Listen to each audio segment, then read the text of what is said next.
അളിയൻ കാര്യമൊന്നും അറിഞ്ഞില്ലേ? ഇല്ല. എന്നാൽ ഇനി ഞാനത് പറയാം, ആരും ഞെട്ടരുത്. യുവാക്കളുടെ ക്ഷേമ പദ്ധതിക്കായി അനുവദിച്ച ഫണ്ടിൽ 20 ലക്ഷം രൂപ സംസ്ഥാന യുവജന കമ്മീഷൻ വകമാറ്റിയതായി റിപ്പോർട്ട്. എന്തോ ഞാൻ എന്താ പറഞ്ഞു? അതിന് തന്നാരും വിളിച്ചില്ല. വിളിച്ചു തന്നെയല്ലേ എങ്ങനെയാ ആവശ്യത്തെ കാര്യങ്ങൾ ഇടപെടുത്താ. ചിന്താ ജെറോം ചെയർപേഴ്സൺ ആയിരുന്നപ്പോഴാണ് ഫണ്ട് വകമാറ്റി ചെലവ്. അപ്പൊ തട്ടിപ്പാണല്ലേ?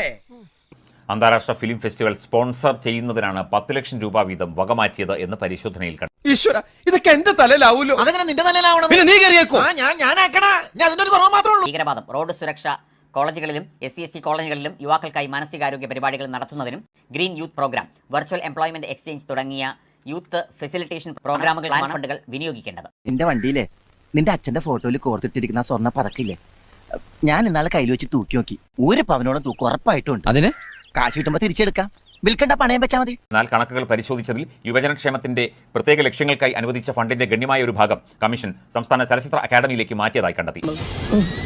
ഒരു കയ്യബദ്ധം നാറ്റുകരുത്. ഇനി തോന്നിയാസം പറഞ്ഞു നടന്നാലുണ്ടല്ലോ, നാട്ടിലടിച്ചാൻ സൂപ്പാക്കും.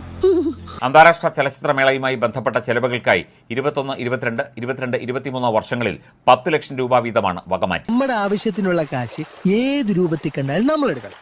അത് നമ്മുടെ പ്രോവിഡന്റ് ഫണ്ട് ആണോ, അച്ഛന്റെ പേഴ്സ് ആണോ, പറമ്പിലെ തേങ്ങയാണെന്ന് നമ്മൾ നോക്കേണ്ട ആവശ്യമില്ല. യുവജന കമ്മീഷനുള്ള ഫണ്ട് വിനിയോഗിക്കേണ്ടത് മദ്യം, മയക്കുമരുന്ന് മുതലായ ഉപയോഗത്തിനെതിരെ യുവാക്കളെ ബോധവൽക്കരിക്കുന്നതിന് നിയമസഭ അനുവദിച്ചതാണ് എന്ന് പരിശോധനയിൽ വ്യക്തം. ഈ തുക അനുവദിച്ച ആവശ്യത്തിന് ഉപയോഗിക്കുന്നതിന് പകരം കമ്മീഷൻ 10 ലക്ഷം രൂപ വകമാറ്റി ചെലവഴിച്ചു.